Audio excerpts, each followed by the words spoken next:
He will. He's done it again. Quick conversations with King Drew Million. Quick conversations with King Drew Million. Quick conversations with King Drew Million. Quick conversations with King Drew Million. Let's chop it up. What's happening, family? Welcome to another episode of Quick Conversation with King Drew Millions. It's your boy, Mr. Quick. And I'm King Drew Millions. And this podcast is being sponsored by the Professional brand, where we always keep it P, and the Hive, where visions get elevated. And today, we got a very, very special guest, man. I ain't gonna lie, he just hit me up and said he wanted to pull up on us, and I am so happy because I know it's some of his story, but not all his story. We got, well, I know him as in the industry as Barton, but Jay, Instagram, Jay Grizzly, you know what I'm saying? And we're going to get into his life story and I got some questions that I want to ask him about some situations that I know about. And my boy Quick, you know, he going to do his thing. Just chop it up. You already know. And as you know, what we do on this show is we are here to empower, encourage, enlighten, and entertain. Yes, so welcome to the show. You know what I'm saying? Jay, Appreciate what's up, y'all. big baby? What's good, man? I appreciate y'all for letting me on this, man. Man, ain't no thing, man. Like, shoot, let's kind of go on here and start at the beginning of it, man. Where you from? Tell the people where you from. Man, a lot of people don't even know, bro. My family, they from Antigua. They from the islands, from the Caribbean, my dad's side. Okay. So I was raised in Houston on the south side in South Park. Grew up in South Park pretty much my whole life. I ain't really branch out into, I really started, getting money and stuff like that, working my career. Okay. And I just left all that in the past. So you know about that push up, scoot up, and all of those type of stuff that they be. Oh yeah, I went to school. I used to go to Addicts. I went to Addicts with a lot of them dudes. They from early. They from jailhouse. So yeah. I went to school. I grew up with a lot of them. Yeah. See, when I was working in detention, man, I had heard all that stuff. Like, I'm from the north side, Fifth Ward, Texas, Backstreet to be exact, and we don't really just talk about all that early 103 and all that. That was scoot up. You know what I'm saying? Like, that wasn't really our thing. You know what I'm saying? But I mean, it's crazy to see where it is now. You know what I'm saying? Talking to the older cats that kind of, was the ground pushers on it, and seeing what it is now, like all of those rapping cats. You know what I'm saying? Like, R.I.P. to Kenny Lou, man. I really like bro music, bro. Lou was definitely like a new wave. Like, his sound was so unique and different from a lot of stuff that we really know in Houston, what we was raised on. So, like, I hate what happened to him, man. Rest in peace to him, for real. I ain't gonna lie, jailhouse. This is before I married though, but I had a few females in jail. Bro, why'd you whisper it like about what God said, bro? What's going down? You know what I'm saying? Look, I'm ashamed and embarrassed in a way, but shoot, had to pull up one time, man. For real. So what was the family structure like? I mean, I don't really know too many people from the islands like that. Like, was your parents strict? Like, was it a 2-parent household, first of all, and were they strict, and like how that worked? So starting off, like, it was my mom, my dad, they was married. So by the time I turned like 5, my dad and my mom split. So my dad, he moved to New York. And then it was just pretty much my mama, she raising 4 kids. I got 2 older brothers and 1 younger sister. So it was just pretty much my mama, my grandma, my granddaddy. It was like just that little tight-knit family. Yeah. But I mean, growing up, it was cool. So did you experience the island lifestyle, or you was already over here when you was born? Nah, I was already here. So that was pretty much I was already here. You ever went to New York to visit the old man? Yeah, I've been out there before. My dad, we really don't got like no super, super close relationship, but I talk to him every now and then. Something always wrong with his phone. Like, he got a new number or something, like, every week. Yeah.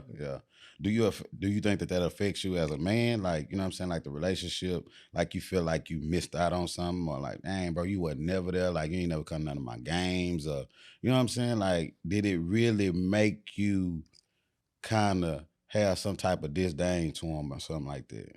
I ain't gonna lie, for a long time I did. But like, as I got older, I started to realize, like, I ain't gonna lie, it's probably just like this because, you know, so many people I grew up with, they was in the same situation I was, where it's their mama raising them or their grandma raising them. Yeah. But, I mean, as far as father figure, my grandfather, he was my father figure. Like, I grew up, my granddad was a pastor, church, everything. So, you know, growing up in that type of structure, it was kind of strict, but, you know, we would still be able to do stuff, but it was more, like, tight-knit like that. Right. You know, like, my granddad and my grandma, them, they didn't play. So...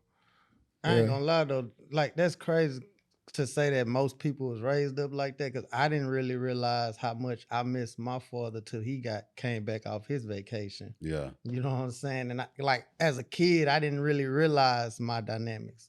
I thought it was just knowing whatever. Yeah, Then when he came back and and he was around, I was like, dang, like I really needed this.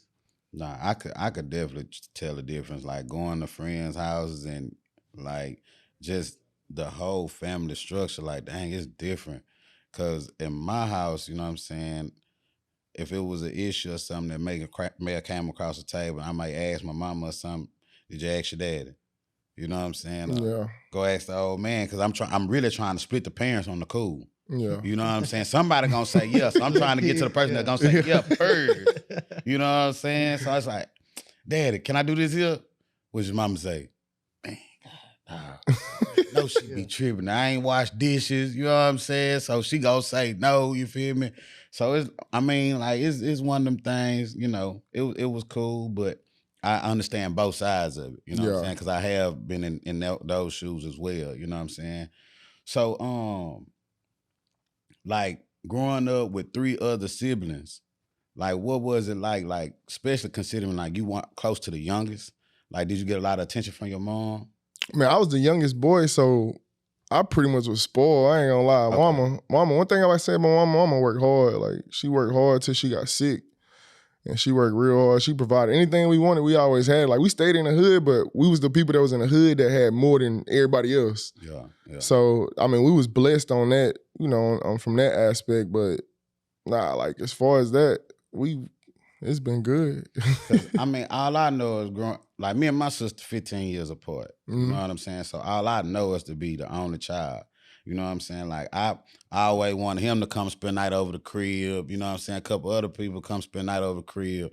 You know what I'm saying? Like I had 2 twin beds in there, but shoot, nobody ever really slept in the other bed. It was just, you know what I'm saying? Like, now that I think about it, that's really 2 twins. That's goofy, because like for real, like because you knew you wanted company, so they put that extra bed there. So when company came, you had that. You know what I'm saying? But my mattress was brand spanking. The other one was brand spanking new. Mine getting wore down and everything. Cause shoot, after a while, you know, T-Like get to tripping like, I don't like how they disrespectful. They don't clean up behind. They said, nah, they can't come over my house no more. And it's like, bro, why you just couldn't do what I told you? Because I know I gotta live here. Yeah. I'm trying to get you to come back here. This lady be tripping. I used to violate. I go to people's house. I go in the refrigerator in the middle of the night. On the cool, I was like a baby's kid or something. Man, like no home training. I'm eating in the middle of the night. I'm waking up doing random stuff. I ain't asking for nothing. Man, my mom wasn't going for it. After you left, I heard it. Yeah. I heard it, you know what I'm saying? But she liked the people, you know what I'm saying? They grew up together just like me and him, so he was like a family member. So she kind of gave him some grace, you know what I'm saying? But when I went to his house, bro, it was like free world, man. You know what I'm saying? Like, that's where I could, man, they had all the snacks. Like at my house, it wasn't nothing but a couple cereals, you know what I'm saying? For sure, we're going to have Frosted Flakes, Apple Jacks, Corn Pops. Necessities. You know what I'm saying? The necessities. No, what's the ones with the little cookie crisp? No cookie crisp, no nugget no name brand. Man. Maybe them motherfuckers just say loops on there. They come in a little bag. T-Like tried me on them, and I'm like, Mama, these don't taste the same. I'm not eating these. So for you with having like brothers and sisters, how was your dynamic? Like, was y'all close? Because did you have a lot of friends, or y'all mostly was just sticking with your brothers and sisters? So it was like with us, we was close. Like me and my siblings, we was real close. Only person that was kind of distant was my oldest brother, because he probably like 5-6 years older than us. So he was already like jumped off the porch. He doing his own thing in the streets and stuff like that. But, you know, my brother that's right next to me and then my little sister, we was always close. But as far as how y'all was saying, like spending the night at each other's house, man, if you wasn't like a family member, cousin, like something like that, or somebody that's from the neighborhood and my mom and them, you know, been knowing since they was kids, man, she ain't let nobody go to their house. Hell no. They come over here. But we ain't spending the night at nobody else's house, bro. I feel that though. I feel that. So I mean, but shoot, then with the little girl too, you know what I'm saying? Yeah. Like, people kind of throw it off and been that way, you know what I'm saying? But it's always been quiet, kept in the black community, you know what I'm saying? It's always hush, hush, swept up under the rug. And we actually kind of tapped on to that earlier in the season, you know what I'm saying? So, and it's just a trip, one of those taboo things. But I want to kind of keep on going, like, so as you being the youngest boy, like, you said you felt like you was a little bit more spoiled than your brother, and he jumped off the porch early. That didn't make you want to jump off the porch? Man, nah, bro. Like, so my mom from Fifth Ward, so like she don't play, bro. She from Fifth Ward. She ain't never play. So my oldest brother, when she had him, she was like, you know, kind of like in and out of jail and stuff like that. So my grandma and them they raised him through his like early childhood stuff. So with him, it was different because he was like kind of distant from us. So he always felt like he was the black sheep of the family, but it really wasn't like that. And back then, like, as you know, being young, I ain't really understanding it until I got older, and I was like, okay, yeah, it was he grew up different from us. When we was born, my mama, she was real close to us, but it was like she was already losing control of my oldest brother. And then my other brother, he was real close to my granddaddy. So like my granddaddy, he did everything. He worked on cars, built houses, anything you think of, he did it. So basically, your grandparents had a great deal of influence on y'all. Nah, they did, bro. You know what I'm saying? Like they were also like the foundation. You know what I'm saying? To I'm gonna say, I ain't gonna say like replace, but be a placeholder for the absent father. Nah, they were, bro. They played a major role in us growing up, and I thank God for them. Yeah. Yeah. I can only imagine because, for real, grandparents always stand in the gap. Dog. I know mine did, you know what I'm saying? But I don't want to go back off into me. I want to talk more about you. Yeah, you know what I'm saying? For real. So your mama from Fifth Ward, you grew up in South Park, but he was telling me something about Third Ward. Well, I thought Third Ward, so he just corrected it. That's crazy because a lot of people thought I was from Third Ward, but after he asked, I say, man, he from Third Ward. Then when you said it just now, I'm like, well, shit, he ain't from Third Ward. That's cause I went to Ryan, bro. So I went to Ryan Middle School. I went there for 6th, 7th grade. I ended up getting kicked out. My mama, she didn't really want us to go to attics and stuff like that, cause that's the school my oldest brother went to. My oldest brother, he Paru and stuff, so she don't want us to follow in his footsteps and be around the people that coming up under him. I get it. So we went to Ryan, and then I ended up getting kicked out of Ryan at the end of my 7th grade year, so I had to go to attics for 8th grade. But when I went to attics, it was chill though. Like that's when like the early and all that stuff had just started like sprouting up. But I had already had it in my mind like, hell nah. So but with your mama being from Fifth Ward and y'all being raised, not third. I keep wanting to say Third Ward. Man, but with all those different hoods and dynamics, did you ever have a difficult time with who you are or what you claim? Because I know, like for me, I went to school in Acres Home. But my daddy from Fifth Ward, my mama from like Kelly, Hirsch, Cashmere Garden. But I was raised in Lakewood. So in our culture, like all of these different things, and it's kind of hard to explain to somebody. Yeah. But the way you just broke it down to me, it made me think like people want you to stay where you at. Like when you stay there, where you from is where you from. And that's it. Like they don't necessarily want you to. I ain't saying they don't want you to elevate, but you it's a taboo to move around a lot. You know what I'm saying? Especially when it comes to claiming like where you from. Yeah. Well, that's in our culture. Where you from as an adolescent is very important. Like Nah, you for can't real. get that wrong. Nah, for And, real. and everywhere I went is like where you from. And when I was like little, like of course my parents are answer to where I'm from. Like, oh, he from such and such. But then one of my most pivotal moments was I was at a black block party in Fifth Ward, and dude, a real street cat at the time, where you from?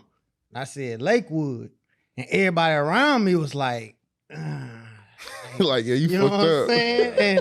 And I had stood on it. I was like, man, and my people like, why you? I said, because that's why I've been staying for the last 6-7 years. They're like, no, you gotta say where you from, and then that's when it started hitting me, and I'm going like, what am I really from? Where am I from? Not where my mama from, not where my daddy from, not where my people or my cousins that I hang with. Where Andrew Scott from? Yeah. And then I just made the decision from that day forward, I'm gonna tell people Lakewood. Cause that's where, that's like my middle school, high school, that's where my young adolescence started. So, but that's why I asked you, like with you having all those different dynamics and with our culture, was it difficult with having to explain that? Yeah, I ain't gonna lie. Like when I was going to Ryan, I ain't gonna lie. That's probably the most I done fought ever in my life. I fought almost every day, bro. Just because we wasn't from there. So like Third Ward, they stick together, bro. Nah, and when I say they stick together, they like glue, bro. And then back then it wasn't. You got the DTA, you got Dodge City, you got CUNY Homes, all that stuff. They was all like together. It wasn't too much friction between them. But when it comes to like other hoods, like, when they beef with people from South Lund or Yellowstone and stuff, they all together. It's them versus everybody else. So like when I was going to Ryan, I ain't even really know all that, bro. So I'm coming from, I think when we had elementary, we went to Bastion, then we went to Zoe, little Zoe Learning Academy. I graduated from there, went to Ryan. Some of the people that was at Zoe, they from Yellowstone, but they went to Ryan too. Yeah. So it was really like, it was a lot of friction, bro, at Ryan, bro. I probably fought every fucking day, bro. I ain't gonna tell them your mom was from Fifth Ward, because then I said you from Fifth Ward too. What's up, nigga? But that's crazy. I never ever claimed Fifth Ward in my life. Never. Mama ain't never even told us to say that. Well, I mean, technically you not from the ward. I mean, you from the other side of downtown. I don't know, 'cause my people was mad. They like, why you walking around? Even though, like, I had this conversation with my daddy and my uncle. They're like, why you claiming Lakewood? And I'm like, because we living in Lakewood. He's like, but we from Fifth Ward. Yeah. I'm like, you from Fifth Ward. But it's like, you know what I'm saying, when you telling people where your family from, right? Like I tell people, man, my people from Louisiana. But I was born and raised in Houston, you know what I'm saying? And people, if I get to talking to them, you know what I'm saying, they'll see a little bit of my Louisiana swag and how I talk sometimes, because people from Houston be like, bro, where you from? I'm like, I'm from here. Nah, bro, you don't, where your people from? Oh, I got people in Louisiana. Oh, okay, now it makes sense. You know what I'm saying? So see your real root. Right. And I think people want to always tie you into something else to make it seem like, okay, that's where that differentness comes from. You know what I'm saying? So if you from a specific area and it's like, okay, we know you like, you said CUNY Home. People usually from CUNY Homes stay in CUNY Home. Grandma stay in CUNY Home. Mama stay in CUNY Home. You probably gonna stay in CUNY Home. If you move from CUNY Home, you probably gonna go in one of these rent houses right around the corner from CUNY Home. Yeah. You know what I'm saying? It's just one of those. Me up. We was staying at Acres Home, Lakewood, Fifth Ward, Cashmere Gardens, Spring. If you think about it, bro, like think about my grandmother and my great grandmother. My grandmother and my great grandmother stay right next door to each other. You know what I'm saying? In Fifth Ward on Back Street. It's just one of those things, like you stay where you comfortable at. You know what I'm saying? And we've had this conversation on numerous occasions. Most of the people that grew up, you know what I'm saying, like Fifth Ward, Homestead, when they get them a little money, they go to Humble. You know what I'm saying? Yeah. If you in Acres Home, you know what I'm saying, get your little money, you're going to go out to Spring. You know what I'm saying? You on the other end, what, like Spring Branch, in between Spring Branch and Acres Home, you gonna go ahead and go out to Cypress. You know what Yeah. I'm saying? South side where everybody go to Mo City. huh? Most They go to City. Mo City, Pearland. Yeah. Exactly. The That's- Woodlands, you know, I mean not the Woodlands, what's that other one out that way? Got the Woodlands is far north. You got Sugarland, you got Sugarland, Mo Pearland, City, Colony? Pearland. Most City, yeah. What's First Colony at? That's First County, that's Sugarland. Sugarland. Okay. Yeah, that's the one I was looking for. You know what I'm saying? But it's always you end up going not too far, but then you right there. Oh, I know what you talking about. Fresno. That's what it is. You talking about That's Fresno. it. That's it. Nah, for sure. Cause everybody from the South Side, they get a little money. Their mama get some money. They moving to Fresno because it was up and coming. But then the thing about it, that suburban area started having a hood connotation to it. Yeah, that's why. Like when I was growing up, like right after like high school, the kids that was graduating that's coming into high school, the motherfuckers in Most City, they was claiming like 103 and stuff back then, and I'm like, neither one of y'all ain't grew up in no third ward, bro.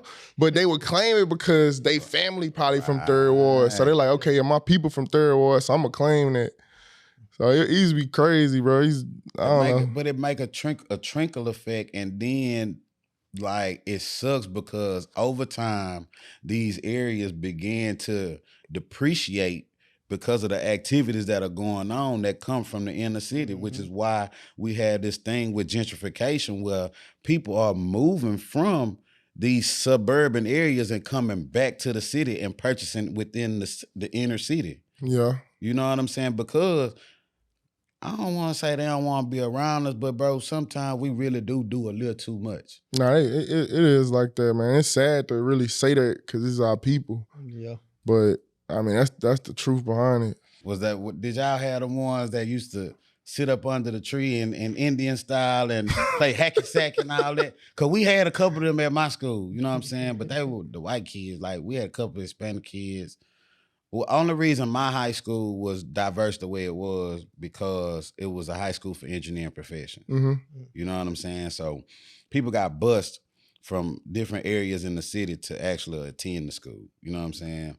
So I looking back as an adult, bro, I wish I would have congregated and conversed with them a little bit more just to get a better understanding. Mhm. Some of them I got cool with, you know what I'm saying? Yeah. The ones I took in media classes with. Like you said, I kind of stuck with the kids that I already did what I was doing. You know what I'm saying? Or came from where I came from. And I think that's one of the things that we may have a problem with in the inner city community as far as urban community with us. Right. Yeah. Like we aren't aware of what it's like to communicate with other nationalities because when you get into business, it's with other nationalities. You're not Nah, it just is. dealing with yourself. When you go to that bank, you might not deal with a person that look like you. Yeah. You know what I'm saying? When you looking for investors, you may not look or talk to a person that look like you. Yeah, because my high school wasn't diverse at all. It was like 98% But how can we push for that though? That's what I'm wondering. You know what I'm saying? But too, like how I look at it, like from my experience, like coming from the hood and moving to Arcola with my aunt, it's like I've been in that little bubble for so long. Mhm. I don't really know how it is. Like I don't know how to really communicate or talk to these people. So it's like I probably culture feel- shock for you. Yeah, it's like they probably think I'm too ghetto or something, or they don't like my slang or how I talk. So it was different, bro. Like trying to fit in, I just never felt myself fitting in. And that was a bad thing. And it's like now I'm a grown man. Yeah. I can talk to anybody. Like, Yeah. it don't matter what race, nationality, what it is. Like I'm cool with anybody. I don't have no problem. So you developed that at when you moved As an up. adult. You developed that in high school? Yeah, in high school, I kind of just started to branch out. Like I tried, but as I got older, it was like, okay, it's natural to me now. Like I'm fine. I'm cool with it. Right. But you had already seen they ain't harmful. Yeah. Man. Nah, and it was cool, but it was like going in when I moved with my aunt, it was just too different. Like my aunt was super strict, bro. Super strict. I'm talking about you gotta cut the TV off at like 8 o'clock, 9 o'clock. She don't want no TV on. if you on the phone, I'm like, man, I'm trying to call my mama, like, mama, good night. You know, I love you.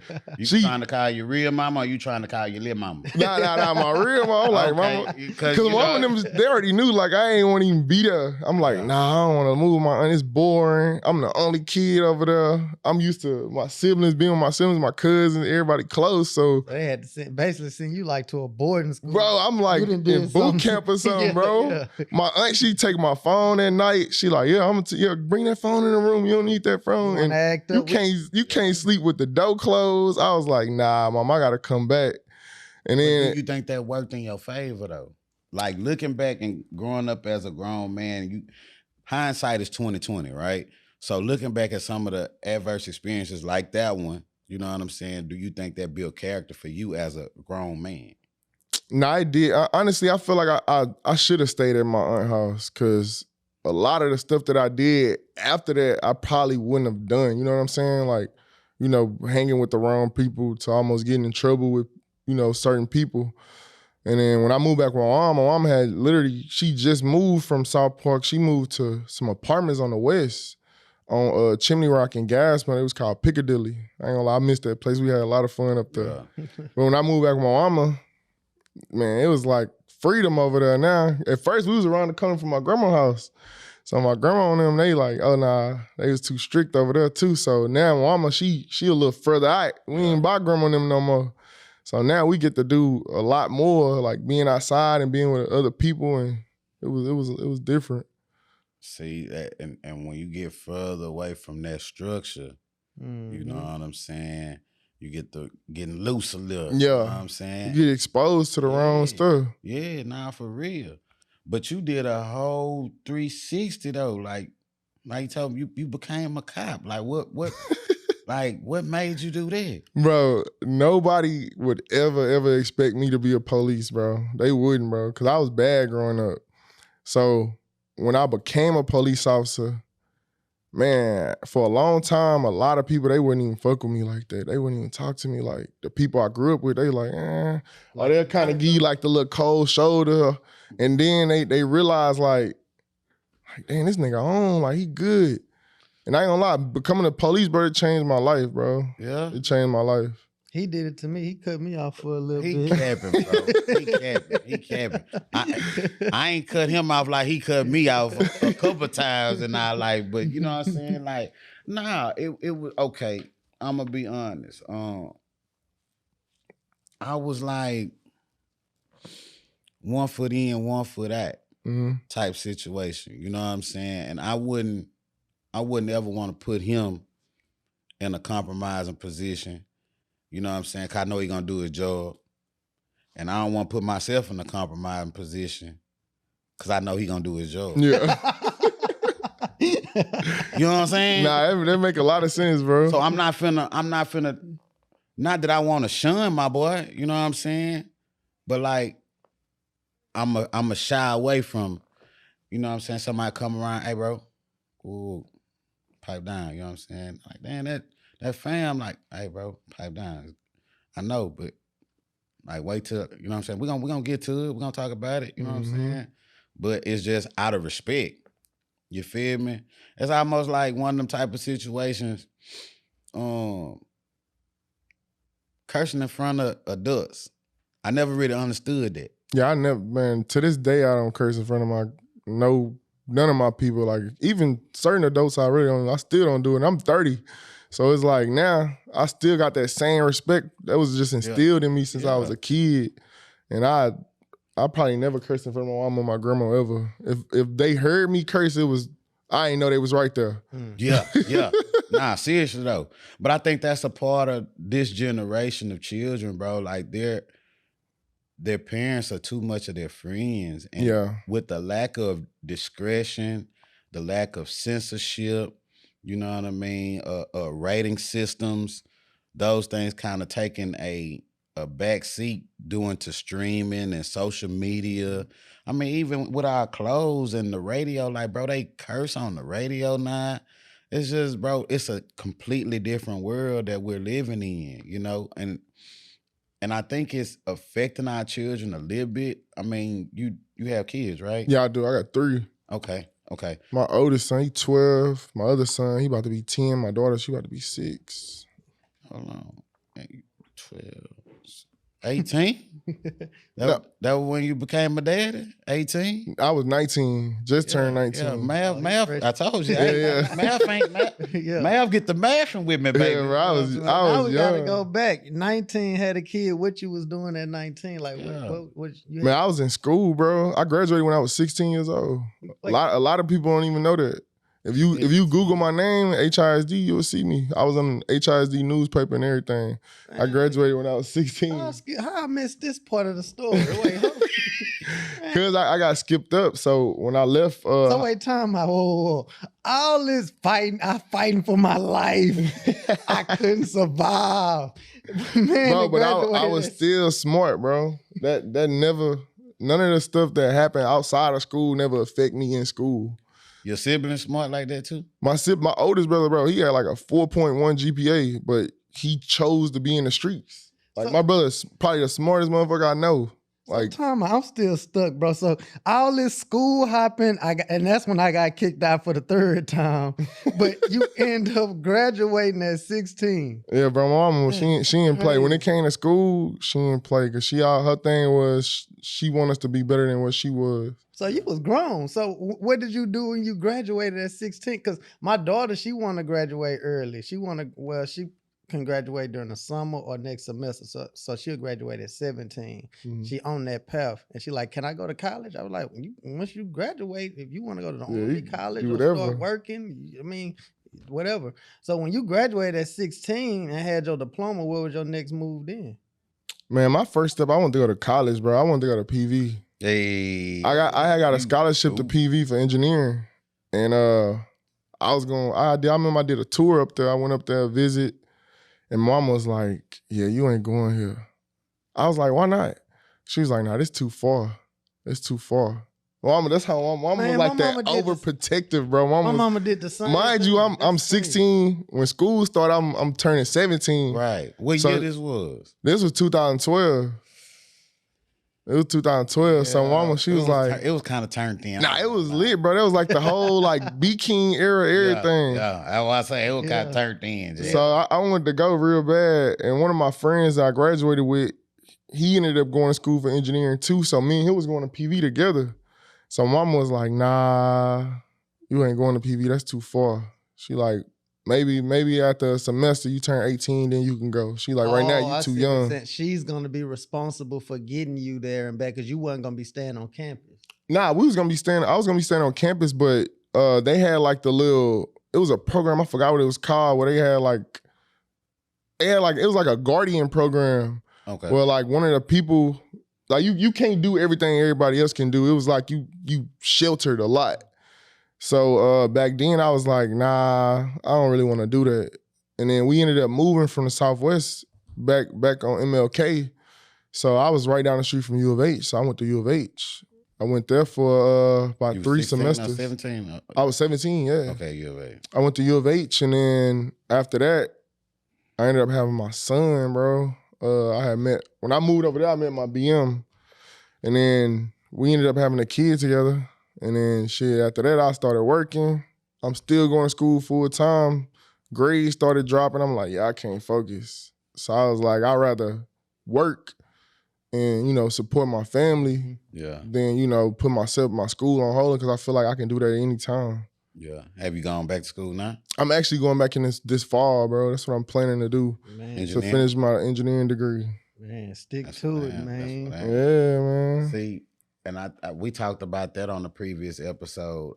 Like I offset a lot of things. Like I opted on having children for a later time, you know what I'm saying? So I can build a foundation so I wouldn't be like you, like, dang, I'm gonna quit school right now.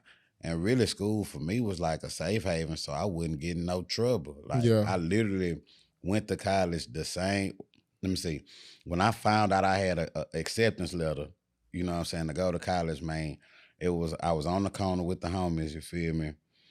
And at that point, I'm like, man, I had D-boy dreams. I ain't gonna even lie to you. You know what I'm saying? Man, them laws hit that corner, 7 cars and an expedition with the dog in there, you know what I'm saying? I'm like, Oh man, I ain't never seen that part on no music video. You wasn't that serious For about it. real. So you mama know used to what I'm call saying? them jump out boys. Nah, for real, man. Nah, Like, man, straight G's and T.I. and them ain't tell me about these boys. Nah, they- Cause my mama and them didn't really know I was really out there like that. Like, I literally get off work, go to the block, and hustle. You know what I'm saying? Like, it was just a crazy situation. But shoot, I mean, your brother steered you or made you steer clear from that, right? Yeah. Now he was always the one like, don't do what I'm doing. Like, that's one thing I can always say about him. He was real strict on like he ain't never let nothing come back to the house. Yeah. So he was real about that, and I respect him for that to this day. That's what's up. That's what's up. Shoot, yeah. I mean, so back to this cop situation, bro. I ain't want. gonna lie, I had to dig into that. Yeah, He threw one out there. I'm you know like, what I'm saying? I asked him this time, what's one of the most challenging things that has ever happened to you in your career as a police officer? Challenging, man. I know a lot of people already know. I got shot in 2021. So I got shot. We was working. It was me and my two of my friends. One of them passed away. We was working at this little bar, a little Hispanic little bar right off 45 and Cross Timbers. We was working there for a little minute too, like probably about going on a year. Yeah. Cause we all was coordinating it. So we was working there and like in August 2021, bro, I had a weird feeling. Then my mama was blowing my phone up. I don't know what I was doing. I think I was at work. And my mama was like, Grandma trying to call you. So I was like, all right, let me call her. I'm gonna call her. So I call her and my grandma like, she was like, man, I got a bad feeling about that one of them little side jobs you be working at. And mind you, like my grandma, she real spiritual. She don't know nothing besides me being the police, bro. She don't know where I work at on my little extra jobs and stuff. So she was like, hey, you need to stop working there. She was like, you and your friends, y'all need to stop working there. And I was like, why you say that, Grandma? She said, them people don't like y'all. Them people envious. They jealous. She said, they gonna hurt y'all. And I was like, okay. And I went back, I told my friends. And then one of my friends, the one that passed, Reem, he had just had a kid. So he was out on maternity. So he had just got back to work. He wasn't really making no money. You know, when you're on maternity leave, Right, you ain't really, they paying you like bare minimum. Mm. So you can't work like no side jobs. You can't do none of that. So he had the mindset to where it was like, I ain't gonna lie, bro, I need the money. He like, I need the money, so I'm gonna keep working. And Gary, he was like, nah. He like, yeah, I'm gonna sit this one out. So we stopped working it. Reem kept working it. He was working with a couple of other friends. And I think, yeah, the day of, it was October 16th when it happened. The day before he had called and he was like, hey, bro, I need y'all to come work. Like, I'm here by myself. It was a Friday night. He was like, man, I'm by myself. The other two people that was supposed to come in, they didn't show up. So he there. It's like 11:30 when he called me. I'm at the house. I had just got off work. Yeah. So he was like, at the time I was talking to one of my exes and I was telling her, I was like, man, I'm gonna go to work. She like, you know what Grandma said? And I was like, yeah, but I don't want to leave him hanging. So he called me. He was like, G said he coming to work too. So G just got off the flight. He just came back from Mexico. So he was like, I called G. I'm like, G, you going? He like, yeah. He said, yeah, I'm gonna go. I don't want to go, but I'm gonna go. Yeah. So I ended up showing up first. I got there probably like right before 12, like 12-ish. And then G showed up like 12:30. So me and G, we in the corner inside the club. We chilling, talking. He was telling me about his trip. Reem, he walking around, you know, walking around with the security and stuff like that. 2:00 hit, bro. I had got like a bad feeling. Like as soon as we stepped foot outside the door, I got a bad feeling. So I'm like, man, something don't feel right.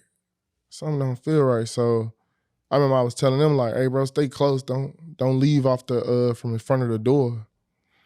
And then right after I said that, a fight broke out to the left. So as soon as we walk out, the security, they running like, hey, come help us, come help us. So it's a big group of people fighting. So I'm like, oh, shit. So we ended up breaking the fight up. All the crowd, they dispersed. But the parking lot still full, bro. It's like two 2:10, 2:12 in the morning. Usually, a lot of the Hispanics, they go to the little after hour across the freeway. So when they go to the after hour, they be gone because they be trying to get in. Mm-hmm. So for some reason that day, bro, it was just parking lot full, nobody leaving, everybody just lingering around. So I get another bad feeling, man. And then Reem, he grabbed me on my shoulder. He was like, man, bro, I got a bad feeling too. Like, something not right. So I'm like, man, just stay close, bro. Stay close. Literally, I found this out after the fact from HPD when they showed me the footage, but the little group of people that came out, it was like the last little group. It was probably like 6, 7 Hispanic dudes. They walk out the club, they laughing. One of the guys was in front of them. I didn't even know that he was beefing with the people that was walking behind him. So he came and he like ran through the parking lot and then he turned around and came back towards me and Reem. So me and Reem, we just standing there like, what's going on? And he like tried to swing at Reem. So I grabbed him, slammed him on the ground. Reem put his handcuffs on him. I'm like, bro, what's going on? What's wrong with you? He like, I'm gonna beat his ass. I'm gonna beat his ass. So I'm like, nah, bro, we not even finna do that. You know, we on our side job. On the cool, bro, y'all probably saved him from the mother cats on the cools. Because if y'all ain't had nothing to do with the situation, he just run up and come up and want to square up with y'all. He wanted y'all to do that, bro. Man, it was crazy. To this day, I literally... I ain't never think of that perspective of it because I done heard the story a bunch of times and every time it give me chills, even just listening to him talk about it now. Nah, for real. But that's a good perspective. He probably like baited himself like, to y'all. Instead of them possibly killing me, I know y'all just gonna rough me up a little bit, you know what I'm saying? Put me in jail or whatever, you know what I'm saying? I live to see another day. Mm-hmm. You feel me? But ain't no telling what'll happen. But my bad, I just thought about that when you... Nah, you good. Yeah, finish telling your story, man. So after that, we detained him. Mind you, we on our side job, so it's like, bro, we not really trying to take nobody to jail, and then there's extra paperwork. We got to go back to the station. It's a lot that comes with that. So right after that, 2 of the guys that was in the group behind him that he was beefing with, 2 of them had went to their cars. One of them went and got an AR. One of them went and got a pistol. We ain't noticed until like after the fact. Like, mind you, everything I'm telling you from the perspective of me seeing this or what they was doing, the other people was doing, I didn't know about it until after I seen the surveillance videos. So they ended up going to the car. They never came back to the front. The guys that was 3 of the guys that was with the other 2 that went to go get the guns, they just stayed around, like, you know, hovering around, trying to see what I was finna do with the guy we had detained. Right. So I picked the guy up off the ground, I put him on against the pillar. I'm talking to him like, bro, calm down. One of his friends ended up coming up and he was like, hey, this is my friend, bro. Please don't take him to jail. Don't take him to jail. And I'm like, bro, go pull your car, bring the car to the front, and we're gonna put him in the car, y'all leave. So he was like, all right. He never came back. So in the midst of me talking to the guy I got detained, I hear a gunshot go off. So I'm like, what the fuck? So I turn around, I'm looking, and I see Reem, he like scaling through the parking lot. So I'm like, oh shit, like what's going on? And then right after that, I look back again, I see G, he moving towards where Reem at. I hear 2 more gunshots go off. So I just drop what I'm doing at the front. I'm running through the parking lot. So as I'm running through the parking lot trying to figure out what's going on, I hear them yelling like they fighting with somebody in the little grass area behind the cars. You can't see, it's like black as hell. I don't know if y'all ever seen that little parking lot over there. It's right off of Cross Timbers. It's a barber college if you going southbound towards downtown. Yeah, exactly what you're talking about. When it's dark, you can't see nothing. Nothing at all, bro. So they like right in next to a tree. So as I'm about to come up to them, I'm walking through the cars and I see somebody with like a little Mexican dude. He got on all black. And then I remember because he turned around, he had some eyes on the back of his jacket, like the little Fendi eyes. Mm-hmm. So I ended up seeing him. I'm like, hey, bro, get out of here. Like, he just spectating, just chilling behind the cars. So I'm like, hey, bro, get out of here. I'm like, go to your car. He looked at me, he didn't say a word, nothing. So I'm like, all right. It's another dude in the same area as him. He in his car, like with the light on, just looking, trying to record and stuff. So I'm telling him like, hey, bro, nah, like get out of here, close your door, get out of here. So he started bagging up, he left. And then I go around, it's an SUV they behind. So I walk back around, the SUV bagged in. I'm just painted to where y'all can get a perspective of it. So the SUV bagged in, they in the grass area. So as I'm coming around on the passenger side of the SUV, I'm about to walk up to the grass. Yeah. And that's when I hear Reem, he yelling, he like, B, come help, come help. I already got my gun out because I'm running through the parking lot. I hear gunshots, so that's the first thing. Got my weapon drawn, so I'm trying to make sure everything good in the area. And then to the left, it's like a whole crowd of people just spectating, just looking. Dang. So as I'm about to get down, Reem yell at me again, like, bro, help us, help us. So I hosted my gun. Right when I hosted my gun, I'm finna get on my knee, bro, and get on the grass. And that's when I heard a voice like, look to your right. So as soon as I look to my right, the same dude I seen with the all black on, a little Hispanic dude, now he got a ski mask on, he got an AR. We like, our distance where we is right now, that's how close he was to me with the AR. So I'm like, I instantly just put my hands up like, bro, police. Cause I already hosted my gun, so I don't got no, I'm defenseless right now. I know if I reach for my gun, he gonna shoot me. So I'm like, hey bro, police, put the gun down, put the gun down. Second time I said that, he shot at me. So I'm like, I'm checking myself like, damn bro, did this boy he just shoot me? So something just told me like, turn around, run for cover. So I turned around, started running, I went back around the SUV. So as I'm running, my leg was this leg was sticking out at the back of it, still by the grass, and he just shot again, boom. I'm like, fuck. I planted my foot as I'm moving, and I just fell. So I'm like, oh shit, I got shot. So I'm yelling, I'm like, hey, this nigga just shot me. I'm telling that to Reem them. And I'm seeing him from under the car. The dude, he coming around. I can see his footsteps. He coming around like he about to finish me off. So G yell, he like, drop the fucking assist, drop the fucking assist. So I'm trying to get back, trying to get up off the ground, everything, bro. And I remember security, they ended up coming, and one of them had like helped me up. So as they moving, I hear like 5 more rounds go off. So I'm thinking like, oh yeah, G them, they shot that nigga. I know for a fact. Him and Reem over there, I'm good, we good. So I get to the front, they sit me down on a little concrete slab in front of the building. So I'm on the radio, I'm on the phone with HPD, I'm on the radio with our department at the time. So I'm like, hey, yeah, we got, officer assist, I got shot. They sending units. Probably like 5 minutes later, HPD get there first. HPD, they like, you all right, where your buddies at? And I was like, oh, they in the back over there by the grass. One of them come back, he get on the radio, he like, yeah, we got 3 officers down. I'm like, 3 officers down? He like, yeah. He like, one of your buddies in critical condition, the other one, he got shot, he laying against the tree.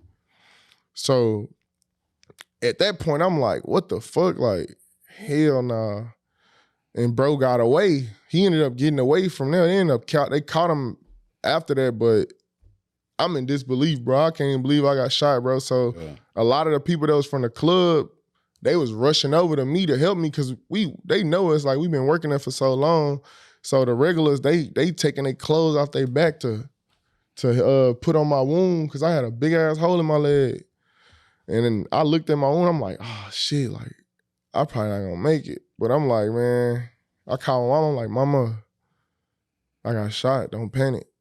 Mama started going crazy on the phone, bro. I'm like, mama, chill. Like, I'm gonna be all right. I'm gonna be all right. And she ended up calling my grandma now. And my grandma, she praying. My granddaddy praying on the phone, everything. So I'm like, I'm gonna call y'all back. I'm gonna be all right. I'm gonna let y'all know where I'm going. And then I remember they had put the tourniquet on me. They got me up there. They was about to walk me to the ambulance. But it's only one ambulance. They got Reem on the stretcher. So they walked me up to the stretcher. I'm like, Reem, he unresponsive, bro. I'm like, what the fuck? Like, I can't believe he got hit.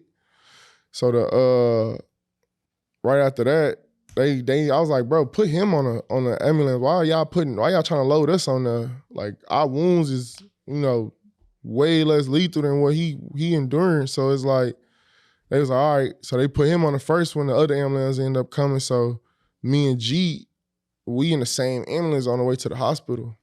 And G, he ended up getting like shot, I think it was like through his torso, like his stomach area, out his back. But I think the guy hit him twice. If I'm not mistaken, I think it was twice, right? Yeah, I think he said he got hit twice, 2 or 3 times. Yeah, and then Reem, he got hit. He was still on the ground, like with the guy they was fighting with. They had trying to get the handcuff on him, and he got shot like through his armpit, out his whole chest. Came out his arm right here. Dang. So Reem, I know the doctor when we had got to the hospital, it was like he was alive for like 7 minutes after the shooting. That's crazy. Yeah, bro. Dang, every time I hear this, bro, you know. So. Nah, bro. And a lot of people, they always be like, damn, bro, why you ain't shoot back? I'm like, bro, it happens so fast, like you can't even react sometimes. Right. And then when the security dude came and picked me up off the ground, I'm thinking like, G them already shot the dude. I'm stumbling, trying to hold on to the car, trying to get myself up. I can't even get up off the ground. And then they ended up walking me to the front. And like I said, I'm thinking that Reem them shot the dude, killed him. And then, it was a whole different situation after that. Man, I mean, just hearing the story, you know what I'm saying? Like, do you ever think about, like, had I listened to my grandmother? Nah, I think about that all the time, bro. I was like, man, I think about that all the time, bro. It sometimes it bothers me. Like, now it don't bother me as much because I feel like I didn't live through so much of the trauma already. But sometimes I go back and I think like, I never, if grandma say something, you gotta take heed to it. But I mean, not only that, man, you know what I'm saying? Because we as human beings sometimes we're vessels, right? Mm-hmm. And God can't necessarily tell you personally. Yeah. But he sends his angels. You know what I'm saying? Nah, that's facts. And we choose not to take heed to the signs like we shouldn't. Like it's been plenty of nights I was supposed to go with him. You know what I'm saying? I'm like, man, bro, I'ma chill, bro. You know what I'm saying? And then he'll be like, man, bro, we got to a shootout and all this here. I'm glad I wasn't there. Yeah. You know what I'm saying? All because the parties, I'm like, man, you gotta go. And then we go and they fighting and they shooting and the party gets shut down. And he like, man, see, I just felt it in me. But like, man, he had that as we was young. Mm-hmm. yeah, when that intuition hit, nah, I'm good. Like I'm so good on it. You know what I'm saying? They be like, oh man, you tripping, bro. You tripping. You know what I'm saying? But it's just one of those life things, bro. Like, do you still communicate with the officer that G? With G, I mean, we like I said, man, that's gonna be forever my friend, but we don't really talk like how we used to. I know he feel a certain type of way about the situation, and I can't really change his thoughts about it. And it hurt me to this day, that we not talking. So I ain't gonna lie to you, I wasn't gonna bring it up because we don't do that here. Mm-hmm. You know what I'm saying? I was gonna like, your story is most important to me, but me being real cool with you and real cool with him, like, what is the dynamic of that? You know what I'm saying? Because I know, like, that's my cousin, so we talk, but I don't do messing, I don't do drama, and I am the type of person where if you my partner, your enemy, my enemy, but I'm also the type of person, right is right, wrong is wrong. Yeah. So just because he don't mess with somebody, I'm gonna look into it, like, why are you not messing with this person before I just jump out there? But just bringing that up because even when I explained to him the dynamics of y'all situation, of the whole situation, like, what do you think it is? Because like if me and him was to get into something and then I could never see us not continuing on after that, but it's deeper than that. So like, nah, definitely, because we was like, me, Reem, and G, we was close. Like, Yeah. everybody know us. Like, we probably like the only police officers you will know go in the club and spend $5,000 in the club as police. Like, people weren't even doing that shit back then. Yeah. So honestly, man, I really don't even know.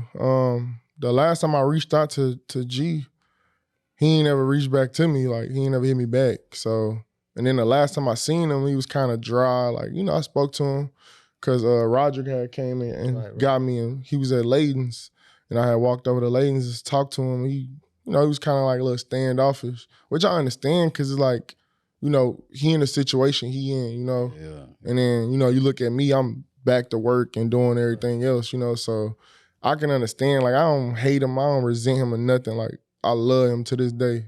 Yeah. I ain't got nothing bad to say about him. I think that's what, for me, like I ain't never heard, like, with y'all crew and with y'all friends, I ain't never heard no talking down. I ain't never heard no ill will. I ain't never heard, you know, so for that to kind of be an undertone, I never understood it. I just never got into it. You know, it just, I'm like, you know, stay in my lane type of situation. But to me outside looking in, I'm like, dang, one got killed, you know, one in a wheelchair, and then you. But then I know you had your own output, like, cause sometimes, cause I told him this, like, I asked him to work that club that night, cause I didn't have no money. I was like, hey, I want to work it, and he actually told me, hey, well, this Friday, pull up, cause I'm gonna be in Cancun, and then I was like, I bet, and You know, it's then crazy. I never knew who was the other person that was supposed to work. It was supposed to be 3 people. I know, if I'm not mistaken, it was Otibu.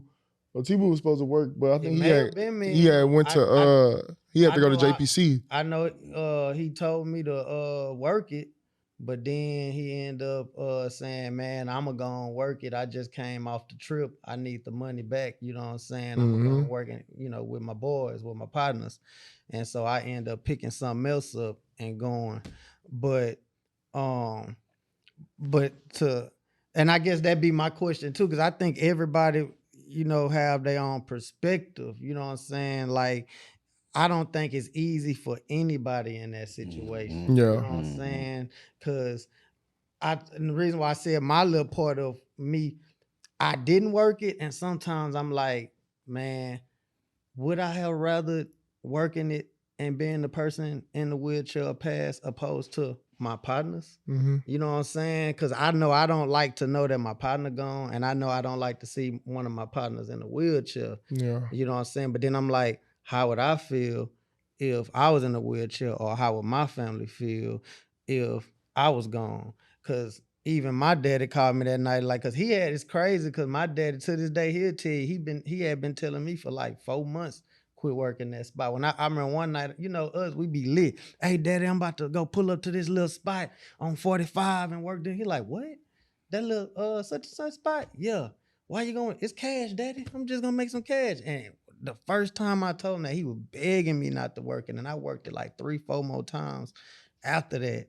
And to this day, I be thinking like, dang, bro, like, everybody perspective, like, that is one of the most what's the word? Like, the situation. Everybody got a story. Yeah. You know what I'm Because saying? we all could be looking at an object right here on sitting on this carpet, and we can all have a different story to tell about it because all our viewpoints are different. Yeah. You know what I'm saying? We experiencing the same can sitting here, but due to your perspective, you might see the SP. You know what I'm saying? You might see RI, I just see E. But that don't mean it ain't a Sprite. Yeah. You know what I'm saying? That's why they say it's 3 sides to every story.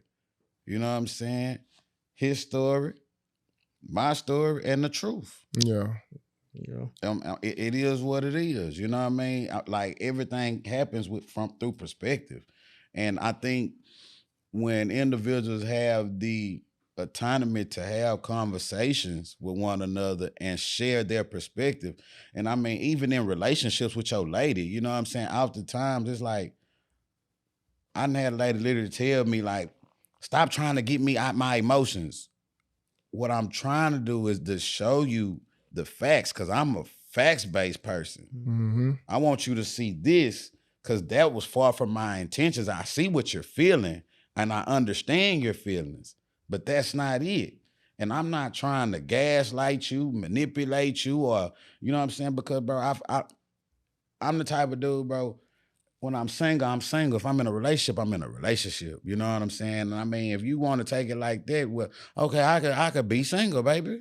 You know what I'm saying? Yeah. I done did this very well. Yeah, and what I think about that situation, now that we, you know, like I say, that has been, now that we talking about it, I think too, like, it's no way to tell no person how to handle trauma. Right. You know what I'm saying? And y'all, like, y'all was y'all was up, y'all was on as a crew, as a team, y'all was up, and then everything got shambled. Taken away. So how can any person tell any person that was attached to that how to feel and how to channel their emotions? You know what I'm saying? And I think the realest thing about it, I commend you, him, and even family members, because it was tough for everybody. Yeah, it was. You know what I'm saying? I don't think nobody had it easy on that. You know what I'm saying?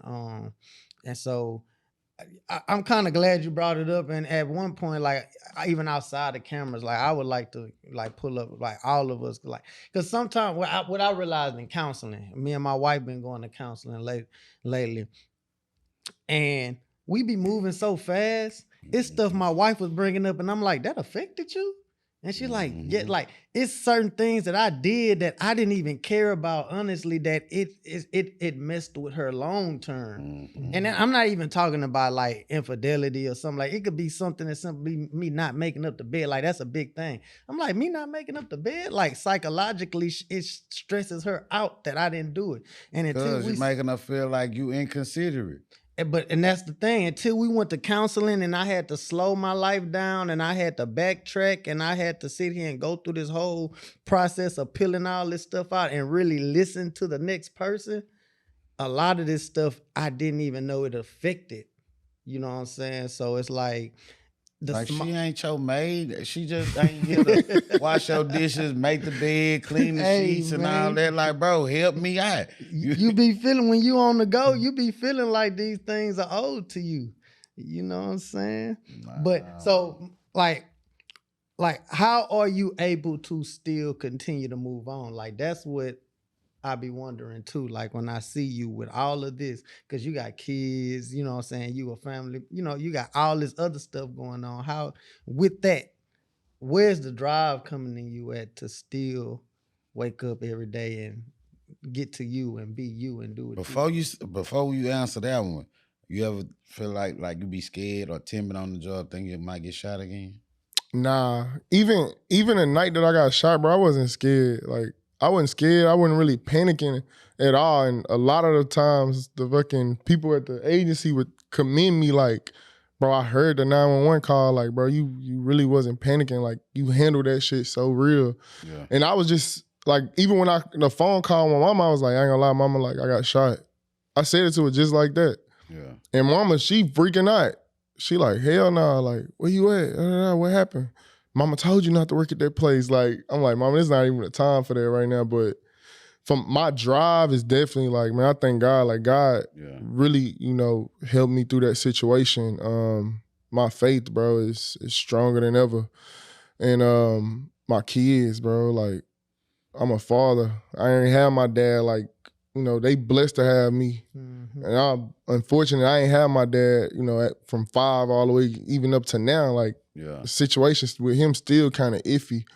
So mainly that's my drive, man. It did affect you because it made you a better father. No, it did. And then, bro, it just showed me like how fast the rug can get swept from up under you. Yeah. Like at that time, like he was saying, like, bro, we was up, bro. That year, that happened in October. That year, bro, I made almost $150,000 in that year. In 9 months, bro. Like, we was making serious money. But I feel like at that time, I didn't even realize, like, it was pushing me so far away from God. Like, I was just so focused and driven on, like, make money, have fun. Because I'm not used to this, bro. I come from the hood. The job I was working at before I was a police, I was making, like, $14 an hour. Yeah. So I went from $14 an hour to making 6 figures a year. And I'm 23 years old. You know, so... that was really the main thing. Forgetting y'all younger than me. You know what I'm saying? Because honestly, when I got in the game, I was 30. So my maturity level was a little different. That's why even though a lot of stuff y'all was doing, I'd be invited and stuff, I just wouldn't come because I kind of was like, I had got married and I'm slowing my life down in a way, you know what I'm saying? But yeah, he couldn't be around us. I already know. But we was throwing Airbnb parties, bro. I'm talking about, y'all ain't got to bring shit but your body. Everything is provided, nigga. Like, we got hookah, we got food, we cater everything. We got all the alcohol you could think of. Any type of bottle you want, we got it. Oh yeah, y'all was. Yeah, bro. We was lit, bro. So how do you feel? So with y'all living that lifestyle, you know what I'm saying? And I know y'all went, but I know you've heard of some of the talks about maybe y'all was straddling the fence and doing this. Like, how do you feel when people think that outside of y'all grinding and just working that y'all had, even with the situation at the spot with the club and all that, people that, oh man, maybe they was doing this or maybe they was. Man, I didn't hear some crazy shit, bro. The most craziest thing I done heard, motherfucker was like, oh, that they worked for the cartel or something. Like, that was a cartel hit. I'm like, bro, I don't even, no disrespect, bro. I love everybody, but I don't fool with Hispanics like that. Like, not on that type of level. I would never do no shit like that. But like I said, I love everybody. Ain't no hate, no racist, no nothing. But like, no, hell nah. And bro, we worked hard. Like, when I say we worked hard, I used to work 16 hours every day. Every fucking day, bro. My girl used to be pissed off. Like, damn, bro, you always at work. Bro, we worked everything. Nah, facts. I guess, hey, balling ain't a crime. Bro, we was all legit, bro. I'm telling you, like, we was legit. I mean, because I know y'all out personally and mainly through my cousin, but even outside of that, I've built a little relationship with other people like you. We'll work stuff together or whatever. But I know when I did hear some of this stuff, I'm like, I'm like, why would y'all, ain't nobody, you don't have no proof, it ain't none of this. And they was hating, bro. I know what I was told from y'all or a few other people that taught me, they like, man, you're going to be tired and you ain't going to be at home a lot. And you probably going to use your washer and dryer a lot, washing this uniform off because you're going to be in it. But you can make you a legitimate amount of money as long as you able to sacrifice your time for the money. Yeah. And then once I started doing it, you know what I'm saying? I'm like, yeah, it's true. And I'm walking around with a lot of money on, but it's EJs. I'm just working EJs, save my money, putting it here, putting it out. So I'm like, nah, you know what I'm saying? Just working. Yeah, we used to coordinate a lot of clubs and stuff. Like, we had clubs, we was doing little apartments. We was working Walmart. Walmart really was the breadwinner. Yeah. What, bro? Walmart, bro. We used to bleed Walmart. Walmart, my just from Walmart alone was bringing in like $40,000 a year from Walmart. That's not even including my county salary. They ain't including none of my extra jobs outside of that. I heard that. Hey man, y'all tap in, man. It's good money out there, man. Nah, it is, bro. This shit changed my life. So what led you to being a cop then? Like, how did you fall into that? Like, man, I'm gonna be a police officer. Man, it's crazy because I used to work for the city of Houston. I used to do parking management. So, the people that put the little tickets on your car, I was doing that. And in my little area I used to work in, it was an older HPD cat, man. I wish I knew his name. I ain't never get his name, but I used to always see him all the time. He'd conversate with me. And one of my interactions I had with him, he was like, man, bro, I see you every day, man. You look like you a good kid. Like, you got a good head on your shoulder. And I was like, yeah, He was like, man, why you don't be a police? You should become a police, man. Yeah. And I was like, hell no, they don't make no money. They only make like $40,000 a year. And he laughed at me, bro. He said, come back here tomorrow and I'm going to show you something. And then the next day I came back, same area, right there in Midtown on Cleveland Street. He worked at them little condos right there. And he came back, next time he came back in a brand new BMW X6. And he showed me his tax return. When he showed me his tax return, he made $162,000 in 1 year. I said, ain't no way you made this as a police. He said, yeah. He said, bro, I work hard. He said, there's money in it. And he said, you see this car? I just bought this cash. They took $10,000 off of it because I'm a police. I was like, hell nah. I see, that's live. Bro, live. And from that point on, man, he helped me get through the academy, like get registered and signed up in the academy and stuff. And I ended up going to UHD, and my mindset, I was driven, like, I ain't gonna lie, like, if I can make that much money, bro, like, I can really change my life. Shoot, what you just said might change somebody's life. And that's what we do on this show, bro. So, Big J, I've loved this conversation that we've had, bro. So is there any kind of closing statements that you want to share with the public to inspire one of these youth, just like old boy inspired you, whomever that officer was? Nah, yeah, like, if you growing up, man, I know it's a lot of people, we raised to be like, man, we hate the police. We don't like the police. Mama and dad don't like the police. So you probably had a bad interaction with the police. I was like, man, look into it. Look into it. It's a good career, very stable. You're going to make a lot of money from doing it, as long as you doing the right thing. Yeah. That's pretty much it. But I appreciate y'all. Appreciate y'all. Nah, for sure, Ain't bro. no Yeah, thing, man. baby. Real Shoot, talk. drop another person to Jim too. Give to the viewers out there like a dig in and drop something personal, man. I know you got something now, man. All the grinding you be doing, everything you done went through, man. I don't lie, man. Just hard work. I know it sounds very generic. Hard work, man. Work hard. Stay focused. Don't get distracted by the social media stuff. And don't be worrying about what other people got. Like, that's mainly what this day and time is. Stop worrying about what other people doing and focus on yourself. That's the only way you gonna flourish in life. Like, you gonna learn. Yeah. Drew, what you got? Well, I kind of learned something today too, cause like I'm gonna go back to the dynamic of you know, him and my kinfolk, and they being involved in the same situation. Like, perspective, you know what I'm saying? We all going through something at some point. Just because somebody standoffish or somebody is, you know, not coming around as much, or just because, you know, that don't mean that it has to be drama, or that don't mean that it has to be a dislike or whatever. Sometimes, cause like even me, I would be like, man, I ain't talked to this person a long time. Maybe they don't rock with me. No, maybe this person just got something going on in their life that don't tie into you and what you got going on. Mm-hmm. Maybe this person got personal self-building that they got to do, and maybe they prayed to God to remove certain things out their life, and maybe God just removes you. You know what I'm saying? Yeah. It don't have to be dramatized to it. You know what I'm saying? And I you know, I do tip my hat off to you, you know what I'm saying, as well as everybody else. And even shout out, I want to say this too. Shout out to all the family members. Shout out to your family and any family member, you know, that was involved with that situation, or anybody in that type of situation. It's not easy. You know what I'm saying? I'm kind of long-winded right now, but this real stuff, man. I watch my mom right now. She taking care of one of our elders of the family, and he got Alzheimer and dementia and stuff.